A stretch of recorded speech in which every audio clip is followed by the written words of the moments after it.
Guys, welcome back to my channel. আজ হলো মহাশিবরাত্রি, সেটা স্পেশাল আমি একটা ব্লগ বানাচ্ছি।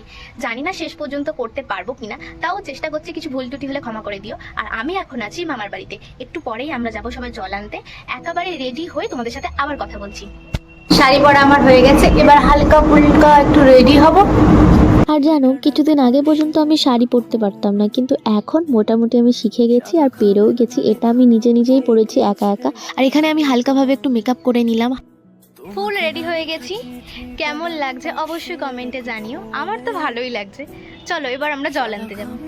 এঁকেছে তার গানে সেই চিঠি যত লেখা থাকে একা একা, সেই গানের না শোনা সুর আঁকা এক।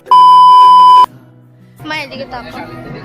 ও মা, আর এই দেখো, এটা হলো আমার মা। জানি না কেন ক্যামেরা অন করলে ইনি স্ট্যাচু হয়ে যায়। আর হ্যাঁ, তোমাদেরকে তো বলাই হয়নি আমরা কোথায় জল আনতে যাচ্ছি। আমরা যাচ্ছি উলুবেড়িয়া কালীবাড়িতে জল আনতে। আর অন্য দিনের তুলনায় আজকের কালীবাড়ির পরিবেশটা কিন্তু বেশ সুন্দর লাগে দেখতে। আর এখানে সবাই স্নান করতে নেমে পড়েছিল, আর আমার শরীরটা অতটা ভালো ছিল না, তাই আমি স্নান করিনি। কারণ স্নান করলে অনেকটা ভিজে গায়ে যেতে হবে, তাই আমি আর ওই রিস্কটা নিইনি।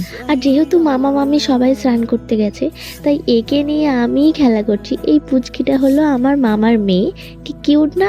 আমার তো পুরো পুতুল লাগে, সারা দিন আমি একে নিয়ে থাকতে পারবো। আর চারিদিকে এত আওয়াজ হচ্ছিল, তাই ও একটু চুপচাপই হয়ে গিয়ে শান্ত মেয়ের মতো ছিল। আর বাকি সবাইরা চান করে হেঁটে হেঁটে বাড়ি যেতে অনেকটাই দেরি হবে, তাই আমি, মা, বোন আমরা সবাই বাড়ির জন্য বেরিয়ে পড়লাম।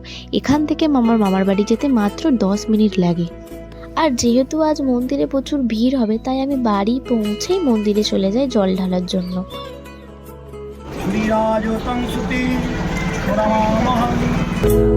আমিতে ভাসিনি কোনো দিনও নীলে, তুমি তোমার দু চোখে সেই নীল ছুঁলে। আমিতে ভাসিনি কোনো দিনও নীলে। ব্লগ তো শুরু করে দিয়েছিলাম, কিন্তু শেষ করতে হবে যে সেটাই ভুলে গেছিলাম। খাওয়া দাওয়া সব কমপ্লিট হয়ে গেছে, এবার যাবো ঘুমাতে। ব্লগটা এই পর্যন্তই। তোমাদের যদি ভিডিওটা ভালো লেগে থাকে তাহলে লাইক, কমেন্ট আর সাবস্ক্রাইব করতে ভুলো না কিন্তু। টাটা।